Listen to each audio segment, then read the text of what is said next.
দেখো সবে মাত্র তোমরা কিছুদিন আগে মাধ্যমিক দিয়ে এসছো। মাধ্যমিকের যে সিলেবাস, সেই সিলেবাসের সঙ্গে কিন্তু ক্লাস 11-এর সিলেবাস অনেক পার্থক্য, আকাশ পাতাল পার্থক্য। সেখানে প্রোজ পোয়েট্রি খুব অল্প পরিমাণ ছিল, হাতে গোনা মাত্র কয়েকটা। কিন্তু ক্লাস 11-এ তোমাদের এই কয়েকটাতে চললে হবে না। এখানে কিন্তু সিলেবাসটা অনেক লার্জ। আমি বলে লিখেছি, দেখতেই পাচ্ছ। আগে বলে নিই, তোমাদের এই ইংরেজিটা মোট পরীক্ষা কিন্তু 80 marks, total 80 marks, 80 marks plus 20 project. সেই 80টা ভাগ হবে দুটো সেমিস্টারে, সেমিস্টার 1, সেমিস্টার 2। সেমিস্টার 1-এ হবে 40 মার্কস। যে 1-এ 40 মার্কস হবে, যে 40 মার্কস হবে সবটাই হবে কি, সবটাই হবে MCQ based, multiple choice of questions. এই বেসে 40 নাম্বার হবে সেমিস্টার 1। সেমিস্টার 2 আরো হবে 40 মার্কস, তাহলে 40 প্লাস 40 ইকুয়াল টু 80। আর 20 প্রজেক্ট, সেটা একবার স্কুল থেকে বলবে তোমাদের, এবং সেটা তোমাদের করতে হবে। এবার আমাদের সেমিস্টার 1-এ এই যে এমসিকিউর জন্য 40 মার্ক, সেই 40 মার্কসের যে সিলেবাসটা, সেটা আমি এখানে লিখেছি। এবং তোমরা দেখতেই পাচ্ছ যে এই সিলেবাসটা দেখেই যে আমাদের ক্লাস 10-এ যা পড়েছি আমরা, এ হয়তো একটা বা দুটো পড়লেই হয়ে যাবে। একটু আগে তুমি বলছিলে যে দুটো তিনটে পড়লেই তো ক্লাস 10-এর মতো হয়ে যাবে, এত বড় বড়। এই জন্য বললাম যে সিলেবাসটা কিন্তু আকাশ পাতাল পার্থক্য। ভালো করে আগে সিলেবাসটা বুঝে নেবে পড়ার আগে। ঠিক যেভাবে কোথাও যাওয়ার আগে আমরা নির্দিষ্ট পথটা জানি যে আমরা এই পথে গেলে তবে ওই জায়গায় গিয়ে পৌঁছবো, ঠিক তেমন আমাদের সিলেবাসটা কিন্তু আগে জানতে হবে। পুরো ক্লিয়ার থাকবে সিলেবাসটা, কোথা থেকে কত নাম্বার পড়বে, কতটা পড়তে হবে আমাদের, কিভাবে আমাদের আগাতে হবে, জানলেই পড়াশোনাটা আরো স্মুথ হবে। তো সেই সিলেবাসটা বলছি। দেখো আমাদের সেমিস্টার 1-এর সিলেবাস কি, প্রোজ। আমি লিখেছি এখানে, দেখতেই পাচ্ছ তোমরা যে এখানে প্রোজ আছে কটা, 1 2 3 4, চারখানা প্রোজ আছে। ঠিক আছে, চারটে প্রোজ কি কি? প্রথম প্রোজ আছে দেখো, an astrologer's day by R K. Narayan. দ্বিতীয়টা কি আছে, Swami and mother worship, sister নিবেদিতার লেখা। তারপর আছে দেখো অমরনাথ, সেটাও সিস্টার নিবেদিতার। তারপরে 4 নম্বরে দেখো দ্য মডেল মিলেনিয়ার, অস্কার ওয়াইল্ডের লেখা। এবং এগুলো প্রত্যেকটা 1 পেজ 2 পেজ 3 পেজের নয়, বেশ অনেক পেজ, অনেক বড় বড়, 4-5 পেজ করে সমস্ত প্রোজ, সেগুলো আমাদের পড়তে হবে। কি আছে এখানে, প্রথমে astrologer day by R K. Narayan, এখান থেকে পড়বে 4 নাম্বার, 4 মার্কস। দেখো আমি এখানে লিখেছি 4 মার্কস। দ্বিতীয়টা যেটা আছে, Swami and his mother worship, স্বামী অ্যান্ড মাদার ওরশিপ থেকে পড়বে 3 মার্কস, লিখেছি। তাহলে 1 নম্বর 2 নম্বর গেল, 3 নম্বর লেখা আছে দেখো অমরনাথ, সেটাও সিস্টার নিবেদিতার, সেখান থেকেও পড়বে কত, 3 মার্কস। তারপর দেখো 4 নম্বর দ্য মডেল মিলেনিয়ার, কার লেখা, অস্কার ওয়াইল্ডের লেখা, সেখান থেকেও পড়বে কত, 3 নাম্বার। মোট তোমাদের প্রোজ থেকে আসবে 10 মার্কস। এবার হলো 10 মার্কস যদি আসে, তাহলে 10 মার্কস আমাদের এখানে কত হচ্ছে, 4 3 3 3। তাহলে এখানে বলবে তো বেশি হয়ে যাচ্ছে 3 নাম্বার, তাহলে কি হবে, এখানেই কিন্তু বিরাট বড় মজা। কি আছে, এই যে প্রথমটা 4 মার্কস, এটা অবশ্যই তোমাদের পরীক্ষা হবে। দেখো তোমরা ডিফারেন্ট ডিফারেন্ট স্কুল, কেউ আছো খানাপাড়া, কেউ আছো কৌতলা, কেউ আছো কাশীনগর, কেউ আছো কোম্পানি টেক, বিভিন্ন স্কুল আছো এখানে। তাহলে সে জায়গায় দাঁড়িয়ে বিভিন্ন স্কুল সিদ্ধান্ত নেবে তারা কোন সিলেবাসে পরীক্ষা নেবে। অর্থাৎ এই an astrologer's day by R K. Narayan, এই 4 নম্বরটা প্রত্যেক স্কুলের জন্য ফিক্সড। আর বাকি যে 3টে আছে, দ্য স্বামী and mother worship, Amarnath, the model millionaire. এই যে 3 নাম্বার 3 নাম্বার 3 নাম্বার, এখান থেকে স্কুল সিলেক্ট করবে যে কোনো দুটো। তাহলে 4 3 3 4 + 3 + 3, তাহলে কত হলো 10। তাহলে আমি বলেছি প্রোজ থেকে 10 মার্কস। ক্লিয়ার? কি বলেছি? এবার তোমরা যে ভিন্ন ভিন্ন স্কুল আছো, সেখানে দেখা গেল কোন স্কুল সিলেক্ট করলো এটা এটা এটা পরপর 3টে, কেউ কেউ সিলেক্ট করলো এটা এটা এটা এই 3টে। তাহলে বিভিন্ন স্কুল তোমরা এখানে আছো, তাহলে বিভিন্ন স্কুল বিভিন্ন ভাবে সিলেক্ট করলো। তাহলে আমরা এখানে কি করব? আমাদের এখানে করতে হবে 4টে, সব 4টেই পড়তে হবে এবং তোমার শুনতে হবে, ভালো করে শুনতে হবে, শুনলেই দেখবে সব ক্লিয়ার। তাহলে প্রোজের যে 10 নাম্বার 10 মার্কস সেটা পুরোপুরি বোঝাতে পেরেছি। এবার আসছি আমরা পোয়েট্রিতে। পোয়েট্রি কি আছে?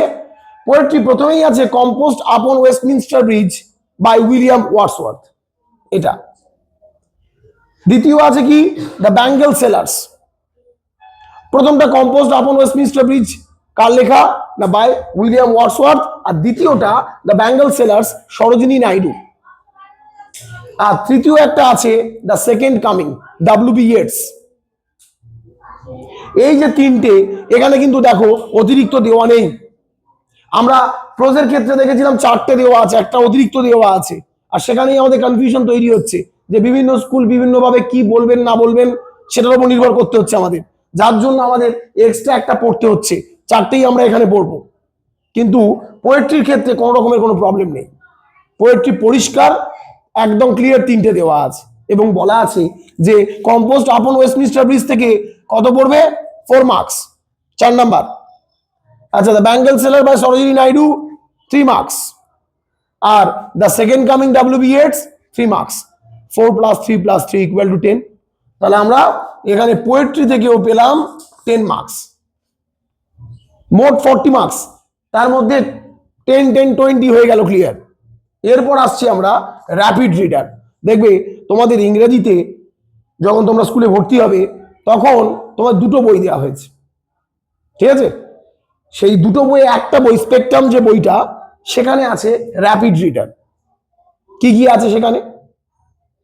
সেখানে আছে Macbeth, Othello, as you like it, এগুলো সবই আছে। A story of an hour, the open window, ওই বইটাতে সব আছে।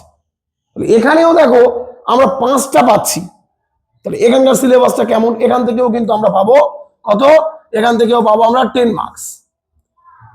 তাহলে 10 from prose, 10 from poetry and also 10 from rapid reader. কিন্তু নাম্বার ভাগটা কি হবে? 5টা আছে, এখানেই জটিলতা। ম্যাকবেথ থেকে আসবে 4 নাম্বার, ওথেলো থেকেও আসবে কত? 3 number, as you like it থেকে কত? 3 নাম্বার, না 4 নয়, 3 নাম্বার। এই যে a story of an hour, ঠিক আছে, এখান থেকে 4। আর এই যে the open window by Saki, এখান থেকে আসবে 3। 4 নাম্বার যে দুটো আছে, অর্থাৎ ভালো করে বোঝো, ম্যাকবেথ আমি আন্ডারলাইন করছি, আর a story of an hour by Kate Chopin, এই দুটো থেকে স্কুল সিলেক্ট করবে যে কোনো একটা গল্প, যে কোনো একটা, এই দুটোর মধ্যে থেকে যে কোনো একটা, 4 নাম্বারের যে কোনো একটা। আর বাকি যে এই Othello, as you like it আর the open window by Saki, এই 3টে আছে, এই 3টে থেকে কটা চুজ করবে? 2টো। তাহলে 4-এর দুটোর মধ্যে একটা 4 নাম্বার, আর এই 3 আছে আমাদের, একটা 2টো 3টে, 3টে থেকে 2টো। তাহলে 4 + 3 + 3 = 10 মার্কস। তাহলে বুঝতে পারলে এই 10 ক্লিয়ার হলো। 5 নাম্বার থাকবে আমাদের টেক্সচুয়াল গ্রামার। সেমিস্টার 1-এর জন্য থাকবে আমাদের টেক্সচুয়াল গ্রামার। টেক্সচুয়াল গ্রামারের মধ্যে কি কি টপিক থাকবে, কি কি গ্রামার? সেখানে তোমরা ভয়েস চেঞ্জ পাবে, সেখানে তোমরা ন্যারেশন চেঞ্জ পাবে, সেখানে তোমরা ফ্রেজাল ভার্ব পাবে, সেখানে ভার্ব ফর্মস বা টেন্স আছে, সেখানে জিরান্ড পাবে, পার্টিসিপল পাবে, প্রিপোজিশন পাবে, ঠিক আছে? দেখো আমি পরপর লিখে রেখেছি। দেখো VC voice change, NC narration change, PV phrasal verb, দেখো টেন্স মানে যে verb form type of questions, আচ্ছা প্রিপোজিশন, ক্লজ পাবে, জিরান্ড পাবে, পার্টিসিপল পাবে, আর ট্রান্সফরমেশন অফ সেন্টেন্স পাবে।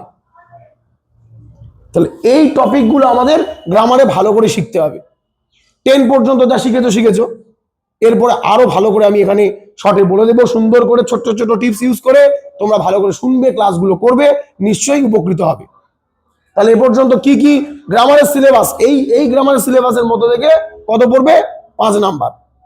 তাহলে 10 10 10 আর 5 কত হলো? 35। আরো 5 বাকি আছে, আরো 5 হলো কি না আনসিন, আনসিন থেকে 5, অর্থাৎ একটা আনসিনের প্যাসেজ তুলে দেবে, সেখান থেকে সেটা পড়ে নিয়ে ট্র্যাডিশনাল কোশ্চেন যেমন হয় আনসিন থেকে, আনসিনের প্রশ্ন দেবে এমসিকিউ টাইপ অফ, সেখান থেকে বেছে নিয়ে আনসিন পড়ে নিয়ে উত্তর করতে হবে। সেটা কত? সেটা 5 মার্কস। তাহলে 35 আর 5 কত হলো? 40। তাহলে টোটাল সিলেবাসটা কি কি আছে, কিভাবে পড়তে হবে, আমি ইন ডিটেলস আলোচনা করলাম। সমস্যাটা একটা জায়গায় হয়, অনেক স্কুল প্রথমেই কিন্তু বলে দেয় না যে কোনগুলো করতে হবে, মানে কোন 3টে তারা পরীক্ষা নেবেন, এটা প্রথমেই বলে দেয় না। গত বছরও সেই সমস্যার সম্মুখীন হতে হয়েছে অনেক ছাত্রছাত্রীদের। ঠিক পরীক্ষার কিছুদিন আগে হয়তো তুমি এই 3টে ভালো করে পড়েছো, পরীক্ষার 1-2 সপ্তাহ আগে তারা জানাচ্ছেন যে তারা পরীক্ষা নেবেন এই 3টে, অ্যান অ্যাস্ট্রোলজার্স ডে, স্বামী অ্যান্ড মাদারশিপ, আর তার সঙ্গে মডেল মিলেনিয়ার। আবার তুমি এই 3টে পড়েছো, পরীক্ষা ঠিক কাছাকাছি এসে তারা জানাচ্ছেন যে তারা অমরনাথরাও নেবেন। যার জন্য আমাদের এখানে কি করতে হবে? আমাদের এখানে সবগুলোই পড়তে হবে, এবং তোমাকেও সবগুলো পড়তে হবে। হ্যাঁ, যদি প্রথম থেকে স্কুল বলে দেয় যে এই 3টে পরীক্ষা আমরা নেব, তাহলে তো খুব ক্লিয়ার। আর যদি না বলে, তাহলে আমাদের সবগুলোই পড়তে হবে। বা তোমার বললেও তুমি এক স্কুল, ও আরেক স্কুল, ও আরেক স্কুল, তোমরা ভিন্ন ভিন্ন স্কুল আছো, তাহলে তখন তাদের জন্য আমার সবগুলোই করাতে হবে, তোমরা মনোযোগ দিয়ে শুনে নেবে। কিন্তু এখন বলো, এই সিলেবাস, যে সিলেবাস দেখলে এটা আমাদের কমপ্লিট করতে হবে কতদিনের মধ্যে? এবার আসি সেমিস্টার 1 এক্সাম কবে?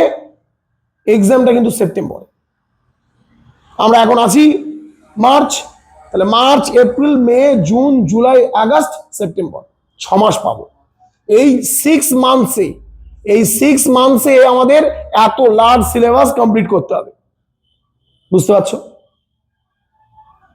তাহলে আমাদের কতটা ভালো করে পড়াশোনা করলে তবে এই 6 মান্থের মধ্যে এগুলো কমপ্লিট হবে।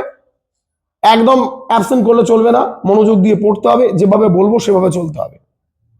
তাহলে এই পর্যন্ত বোঝা গেল। এই যে ফার্স্ট সেমিস্টার এক্সামটা দেবে, সেমিস্টার 1, এই এক্সামটা হবে ওএমআর শিটে। ওএমআর বলতে কি, তোমরা নিশ্চয়ই বিভিন্ন কম্পিটিটিভ এক্সামস দিয়েছো, যেখানে 4টে করে গোল গোল থাকে, এবং এবিসিডির মধ্যে অপশনটা দেখে নিয়ে তোমাকে বল পেন দিয়ে কি করতে হয়, সেটা পূর্ণ করতে হয়। ঠিক আছে? এইভাবে ভালো করে কমপ্লিট করতে হবে, যাতে সেই গোলের বাইরে না যায় দাগটা, বা গোলটা না বাকি থাকে। তার কারণ কি? তার কারণ 11-এর যে সেমিস্টার দুটো হবে, সেমিস্টার 1 আর সেমিস্টার 2, সে দুটো তোমরা স্কুলে দেবে, স্যাররা স্কুলে খাতা দেখবেন। কিন্তু ক্লাস 12-এ যখন উঠবে, 12-এ সেমিস্টার 3 আর সেমিস্টার 4, অর্থাৎ থার্ড সেমিস্টার আর ফোর্থ সেমিস্টার, সেই দুটো পরীক্ষাই কিন্তু বাইরে হবে, বাইরের স্কুল। যখন থার্ড সেমিস্টার এক্সাম দেবে তোমরা, এই ওএমআর শিটে সেম ভাবে দেবে। দেওয়ার পর সে খাতাটা কিন্তু স্কুল দেখবে না, সে খাতাটা কাউন্সিল, সেখানে কাউন্সিলের যন্ত্র দেখবে, ওএমআর যন্ত্র, ওএমআর যন্ত্রের মাধ্যমে দেখা হবে। তাহলে তোমার যদি এই গোলগুলো ঠিক আছে বাইরে চলে যায়, অথবা যদি কম হয়, তখন কিন্তু সেই গোলগুলো আর ধরা হবে না, মানে মেশিন ধরতে পারবে না, মেশিন ক্যালকুলেট করতে পারবে না। তাহলে তোমার সঠিক উত্তরও তুমি যদি একটু গোল বাইরে করে দাও, বেশি করে দাও বা কম করে দাও, বাদ চলে যাবে। তাহলে খুব সতর্কতার সাথে আমাদের প্রথম থেকেই একদম কি করতে হবে না, এই ওএমআর প্র্যাকটিস করতে হবে। ওএমআর শিটে গোল করা আমাদের ভালো করে প্র্যাকটিস করতে হবে। এবং আমি যে এক্সামগুলো নেব, সেখানেও আমি ওই ওএমআর শিটেই নেব এই ফার্স্ট সেমিস্টারের জন্য, যাতে তোমাদের এই গোলটা ভালো করে প্র্যাকটিস হয়, 12-এ গিয়ে থার্ড সেমিস্টারে কোনো প্রবলেম না হয়। এই সেমিস্টারে কোনো প্রবলেম নেই, হয়তো একটু বাইরে চলে গেল, তোমার স্কুলে স্যার খাতা দেখছেন, হয়তো সেটা কনসিডার করলেন, যে ঠিক আছে অসুবিধা নেই, নাম্বার দিলেন। কিন্তু যখন কাউন্সিল খাতা দেখবে ওএমআর যন্ত্রে, তখন তো যন্ত্র তো আর মানবিক হবে না, তোমাদের কোনো হেল্প করতে পারবে না। তাই আমরা প্রথম থেকেই খুব ভালো করে প্র্যাকটিস করব, ঠিক আছে? বোঝা গেল তাহলে সিলেবাস সম্পর্কে এবং আমাদের কিভাবে কি করতে হবে, ক্লিয়ার? বলো, সিলেবাস নিয়ে কি কারো কোনো সমস্যা আছে? এই সিলেবাসটা যত মাথার মধ্যে ক্লিয়ার থাকবে না, তত আমাদের পড়তে সুবিধা হবে। যে আচ্ছা আমরা এই প্রোজটা পড়ছি এত নাম্বারের জন্য, আচ্ছা এই পোয়েট্রিটা পড়ছি আমাদের এত নাম্বারের জন্য, এবং তার সঙ্গে সঙ্গে আমাদের কটা পোয়েট্রি, কটা প্রোজ, কটা র্যাপিড রিডার করতে হবে আমাদের। এখানে একটা ছোট্ট কথা বলে রাখি, এই যে জিনিসগুলো আছে না, এই ম্যাকবেথ, এই র্যাপিড রিডারের Othello, as you like it, এগুলো কিন্তু উইলিয়াম শেক্সপিয়ারের লেখা, এবং এগুলো বিখ্যাত বিখ্যাত সব ড্রামা। সেই ড্রামার কি করেছে না, ছোট্ট করে ড্রামা থেকে শুধু সাবস্টেন্সটুকু নিয়ে একটা করে স্টোরি আকারে তোমাদের দিয়েছে, কিন্তু দোজ আর নট স্টোরিজ, সেগুলো কিন্তু ড্রামা, ঠিক আছে? Those are dramas of William Shakespeare, বিখ্যাত বিখ্যাত drama. Macbeth, Othello, as you like it, আরো আছে ওনার লেখা অনেক, হ্যামলেট, কিং লিয়ার, এগুলো আছে। এই মোট আমাদের পড়তে হবে। আমরা আপাতত দুটো বই পাবো ক্লাস 11, যার মধ্যে একটা বই সেমিস্টার 1 আর 2 স্পেকট্রাম যে বইটা বলছি সেটা হওয়ার পর বাদ চলে যাবে, আর একটা বই তোমাদের রিয়েলএম যে বইটা আছে সেই বইটা থেকে যাবে ক্লাস 12 পর্যন্ত। এখানে আমি আরো একটা কথা বলে রাখি, আমাদের প্রোজ যে চারটে আছে, অ্যান অ্যাস্ট্রোলজার্স ডে বাই আর কে নারায়ণ, যেখান থেকে আমাদের 4 নাম্বার আসবে, আমি আগেই বললাম। এটা আমরা শেষ করব 4 দিনে, এটা আমরা শেষ করব 4 দিনে, 4 দিন সময় নেব, নিয়ে আমরা শেষ করে দেব এটা। তারপরে যেটা আছে দ্য স্বামী and mother worship, sister Nivedita লেখা, এটা একটু বড়, এটা আমরা 5 দিন নেব। তারপর আছে অমরনাথ, অমরনাথও আমরা নেব 4 দিন।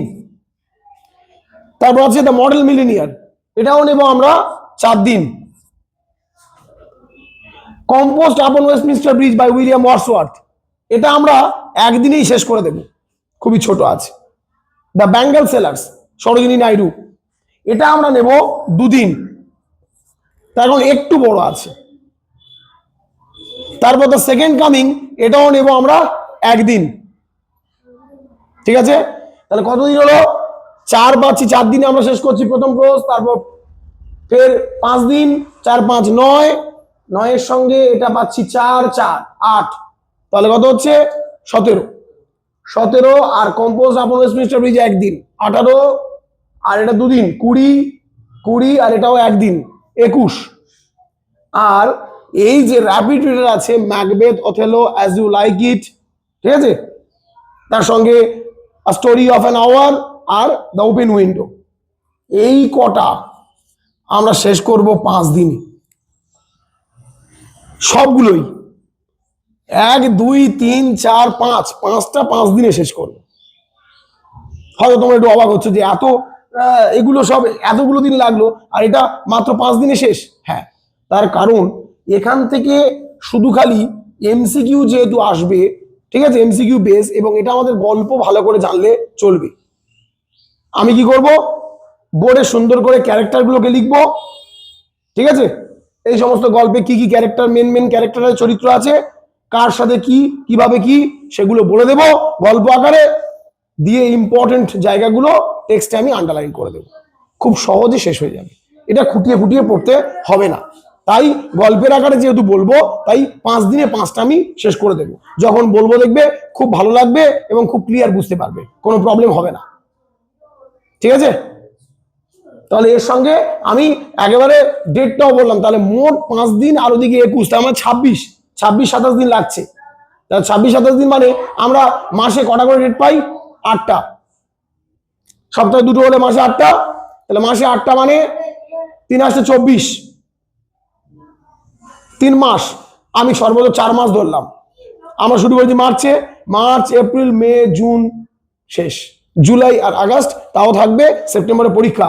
আমরা 2 মাসে একবার কি করব, ভালো করে রিভাইজ করে নেব। আর এই সময়ের মাঝখানে টেক্সচুয়াল গ্রামার আর আনসিন আমরা প্র্যাকটিস করব।